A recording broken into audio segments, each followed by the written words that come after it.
CNN Radio, siempre del lado de la información. Estamos en CNN Radio Rosario, esto es con sentido común. Les dije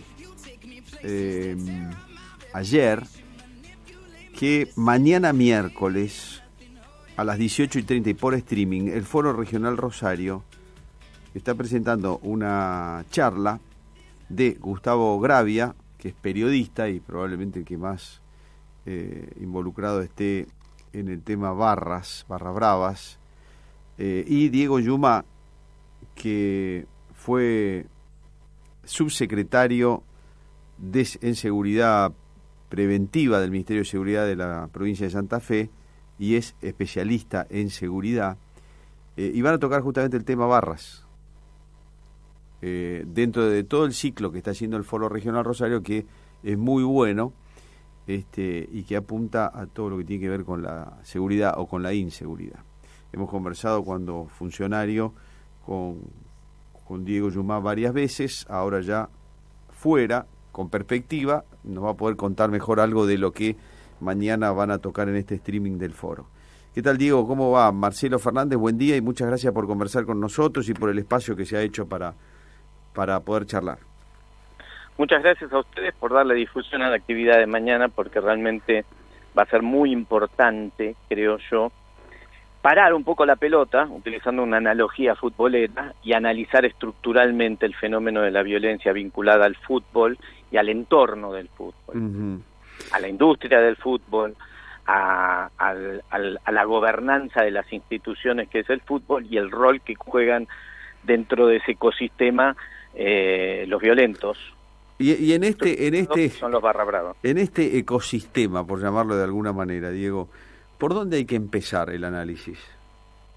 Primero hay que desmoralizar, es decir, quitarle ese tono dramático, que es el que viene de la mano de la hipocresía, del que sabe quién es quién, qué es lo que pasa en cada lugar, cuál es el rol de los barra bravas, el rol de los barra bravas en la economía informal, en la economía ilegal y en la vida interna de los clubes. Y de repente se sorprenden cuando aparece lo más espectacular, que es lo que se inserta en los medios, casi en registro de espectáculo, que es la violencia. Cuando aparece la violencia, o cuando aparecen los casos resonantes, yo creo, y esto es una apreciación absolutamente subjetiva, por cierto, todo lo que sale de mi boca es absolutamente opinable, no es la verdad revelada, pero sí creo que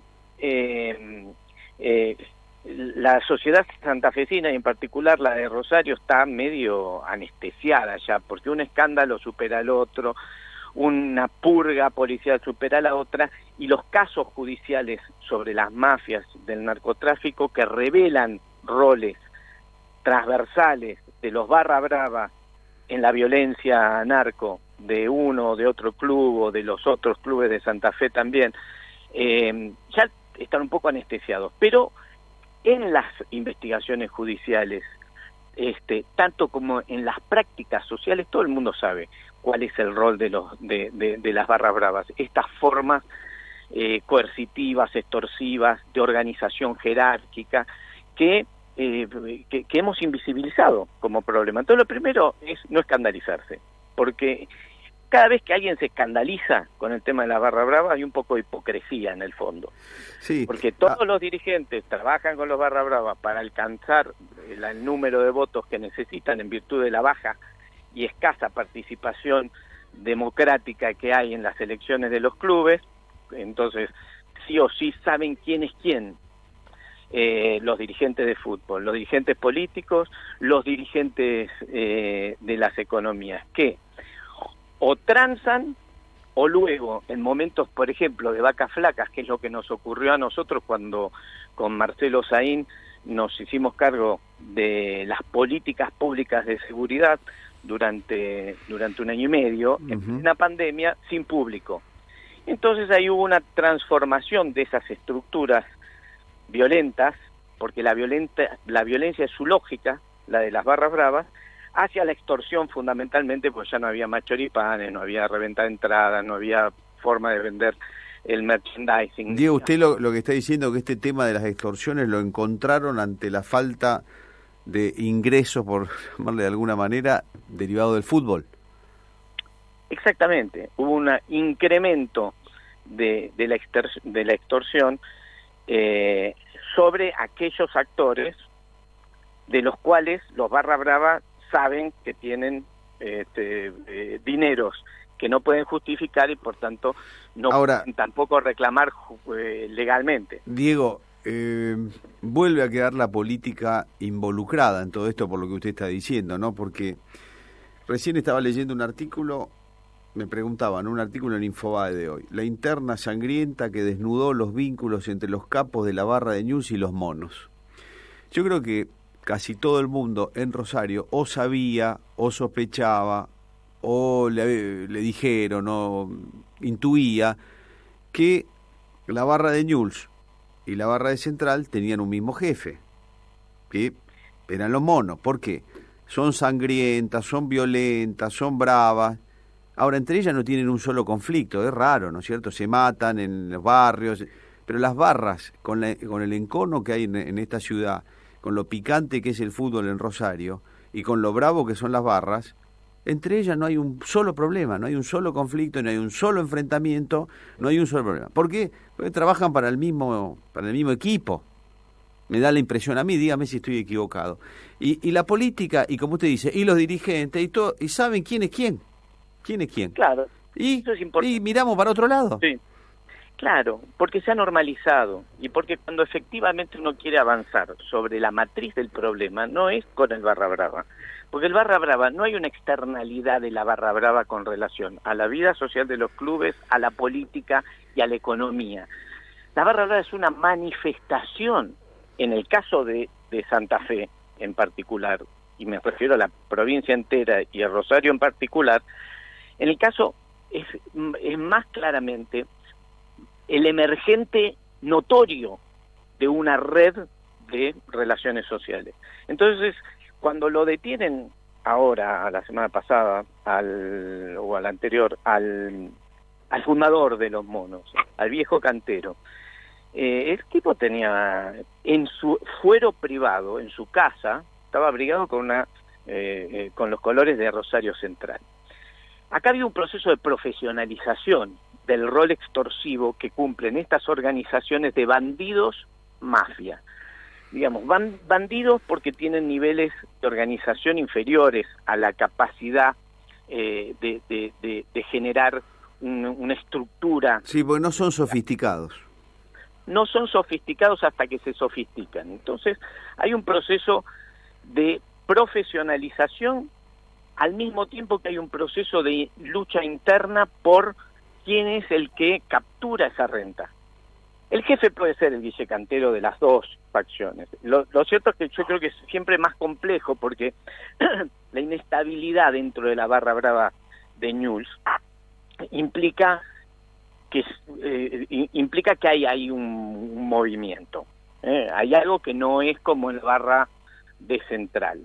Lo que nosotros planteamos cuando fuimos gobierno, con Marcelo Saín, insisto, de ministro, Germán Montenegro de secretario de Seguridad y yo a cargo, entre otras cosas, de la seguridad en fútbol, lo que intentamos fue desnaturalizar o desnormalizar la relación que había entre dirigencia y política, porque la dirigencia del fútbol cuando nosotros llegamos tenían mayores atribuciones casi que un ministro, y fuimos construyendo una relación de confianza con esos dirigentes, pero de autoridad pública, recomponer la autoridad pública con relación a la dirigencia y ponerle un límite a la promiscuidad entre el aparato de Estado y los barra brava. Es decir, este reconocimiento de la barra brava como una especie de mal endémico o necesidad para gestionar lo público en materia de seguridad, es decir, la policía transando con la barra brava, la policía en la primera línea sin mediaciones de la política con la barra brava y con las dirigencias de los clubes. ¿Por qué? No por una cuestión estética o por una desviación ideológica progresista que nosotros, por cierto, no tenemos, el equipo de Marcelo Saín, sino por una necesidad económica, digamos, de llevar adelante una acción y controlar esa acción. El control de las consecuencias de las decisiones que uno toma es fundamental, tratar de controlarlo, porque también se puede ir de madre, pero le aseguro que cuando hay vacío, no toma de decisión o delegación de la policía para que haga sus negociaciones con la barra brava, es ahí que esa estructura semimafiosa de bandidos y marginales se va, vamos a decirlo bien en criollo, se va al carajo, y ahí aparecen los muertos y ahí aparece la violencia. Había una necesidad de que las políticas públicas de control de las consecuencias de la violencia, por ejemplo, que había causado que en un cambio de jerarquía de jefe de la barra brava decidido ahí en los parrilleros de News, una vez consagrado el sujeto, en la vereda lo mataron a tiro. Sí, me acuerdo perfectamente. Nosotros. ¿Sabe por qué no pasó con nosotros? Incluso en condiciones muy adversas. No pasó con nosotros porque había un ministro que bancaba decisiones que iban a ser muy impopulares. Cuando nosotros decidimos... Por ejemplo... Y por ejemplo, cuando decidimos que a consecuencia del bombardeo con piezas de artillería, casi diría yo, que eran las bombas de estruendo que arrojaron en la cancha en Rosario Central, en marzo, si no me equivoco, de 2020, nosotros decidimos clausurar la mitad del estadio de Rosario Central. Mi teléfono ardió, diputados nuestros y de ellos, que luego usted sabe bien que el ellos y nosotros se confundió en un todos contra nosotros, es decir, sí, efectivamente, las ideologías, los partidos políticos, sí, las diferencias corporativas, el club, interior del el poder club judicial, los clubes. No, el club, digo, el club del establishment, ese es el club, yo le llamo el club a la horizontalidad que cruza a la política santafesina. Bueno, eso, a los malos, digamos. Eso ocurrió finalmente, porque nosotros los agarramos con la guardia baja, derrumbados y aburguesados, y no entendieron que alguien podía plantear la necesidad de reposicionar al Estado en un lugar de autoridad. Bueno, ahora eso, lo interrumpo un segundo, Diego, eso se termina tocando todo con todo, ¿no? Porque usted dice, la barra es el emergente de algo más grande y más profundo y distinto, pero nosotros tenemos la barra, la policía, que en una buena parte es corrupta, la política que está entongada con el juego clandestino, con la barra, con la policía, con jueces, con algún miembro de la corte, como han dicho. Es decir, ese es el entramado más de fondo, ¿no es cierto? Exactamente, pero hay márgenes de acción, en la medida que haya voluntad política y coraje, ¿no? Digamos, hay otra palabra grosera que sí, pero se entiende. Entonces, pero después hay contra la decisión de potenciar el rol de autoridad firme del Estado para ordenar, y en ese contexto los policías que son corruptos dejan de ser corruptos cuando usted les está encima, los controla y eventualmente los sanciona, los castiga, les produce un daño. Pero si uno saca las manos de encima y le dice, bueno, no, ahora ya toda esta política progresista, que no es peronista, que son, bueno, ahora ustedes controlen la calle. Los muchachos se van de la cancha y lo que hacen, empiezan a recaudar, reconstituyen circuitos de recaudación y las barras bravas aportan. Entonces los policías pasan a cobrarle un ticket a las barras bravas y se borran del espacio público, entonces aumenta la criminalidad. La perspectiva pretendidamente de mano dura que le devuelve atribuciones omnímodas y soberanía a la policía en detrimento de una conducción política que implica que hay que trabajar. Porque usted sabe que nosotros teníamos un mecanismo establecido en el que nos sentábamos en una mesa, club, municipio, policía, pero policía, división de operaciones, el comisario, y la responsabilidad de lo que ocurría ahí era dialogada. Y si nosotros íbamos con un planteo de cantidad, por ejemplo, de efectivos de policía adicional, que no se correspondía con la proporcionalidad de lo que se necesitaba, se discutía ahí y se hacía lo que salía de la voluntad colectiva. Con que está hablando con usted sentado en la mesa y luego se iba a la cancha. Eso no significa que yo no me estoy enterando ahora de dinámicas que ocurrían por debajo, porque las lógicas de la economía ilegal, oscura o gris, es el secreto, es la omertad de los mafiosos. Entonces, uno se va enterando después algunas cosas, o durante el camino logra tener la información de quién es quién, a quién responde y demás. Pero lo que quiero decir, nosotros reposicionamos al Estado en gestos que marcaban límites a la barra brava. Por ejemplo, no podía haber un búnker, es decir, un espacio tipo extraterritorial manejado por la barra brava de News dentro del estadio. Se lo hicimos saber al club, y el club, en base a argumentaciones que tienen que ver con el miedo, es cierto, tienen un dirigente que fue baleado, ¿no? Fue baleado por lo mismo que ese dirigente les pagaba el asado todos los jueves en los parrilleros, pero fue baleado su hermano. Nuevamente hay una semántica ahí espectacular que necesita una explicación. ¿Eso por qué fue? ¿Se supo? Sí, se supo en las causas judiciales que investigan y está incluso en los diarios hoy. Pero cuando uno ya lee ese titular que usted dijo, interna violenta, yo le puedo asegurar que lo busca 2 años atrás y va a encontrar el mismo titular. Lo mismo, claro. Lo mismo. Entonces uno se anestesia. Pero lo que esos titulares, las investigaciones judiciales y los efectos de quitar el control político y de habilitar visiones futboleras, medio supersticiosas incluso, de gente que cree que la felicidad, la alegría tiene que ver con los banderines y con las banderas y con los bombos, y lo que está haciendo en realidad es autorizar una ampliación de la soberanía de estos grupos de bandidos, de delincuentes, sobre la vida interna de los clubes.